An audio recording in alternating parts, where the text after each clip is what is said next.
comes to sport, often running comes to mind. And that's because, well, it's great exercise. It's easy to do. All you need is a path through the woods and a pair of shoes. And, well, it's really good exercise. It's because the impacts make your bones stronger, your tendons stronger, and, well, running up hills is incredibly good cardiovascular exercise. But when it comes to sailing, well, it's not the best thing out there. That's because we need to pull hard on heavily loaded ropes.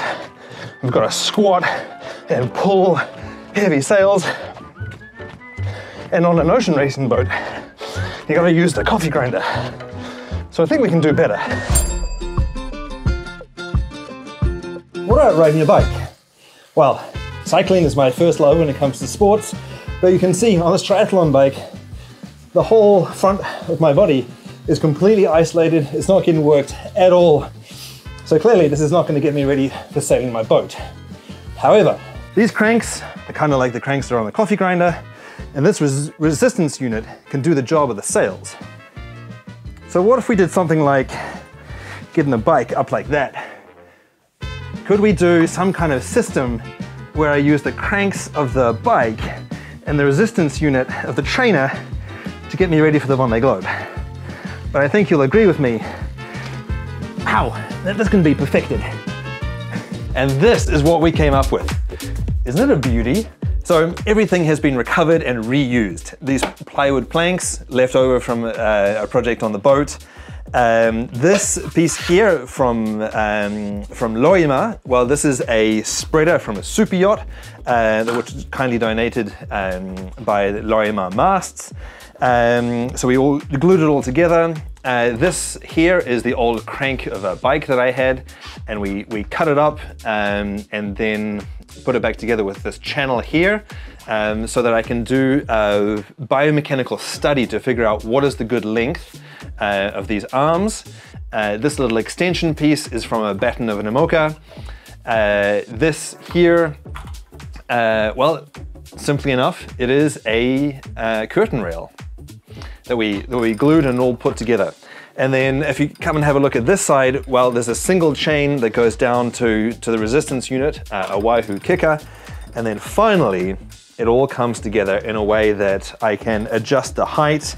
So the awesome thing about using this, the Wahoo kicker, is that I can control it with my phone. And so I can do long endurance sessions with a relatively low degree of power like this. And so there you can see my heart rate. It's pretty low at the moment because I've just started. But if I start to really crank this up, then you see that the power increases, my heart rate increases, and I can imagine that I'm on the boat furling a jerker or trimming a sail.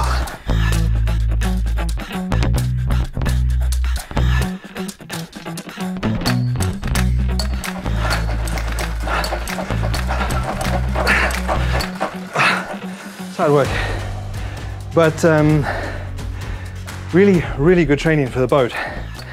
Doing the coffee grinder or the pedestal is not just an arm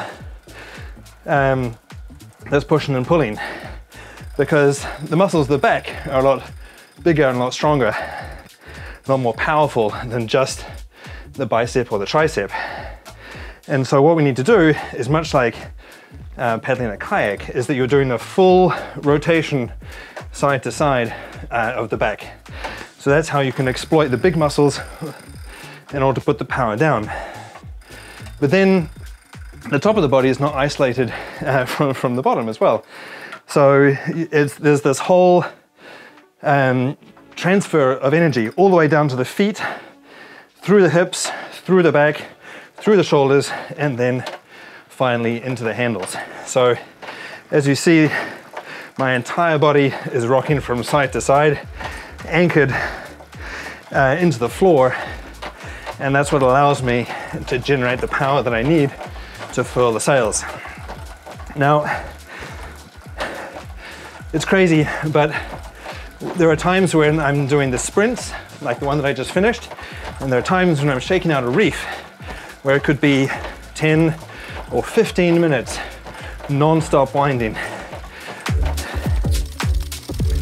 As much fun as it is, I can't just do the coffee grinder. And so that's why I need to isolate some of the other exercises so that I can do the full range of movement and build up all the muscles that are required. So first, dips, some pulling exercises, and then of course, you pull and then you need to push like this.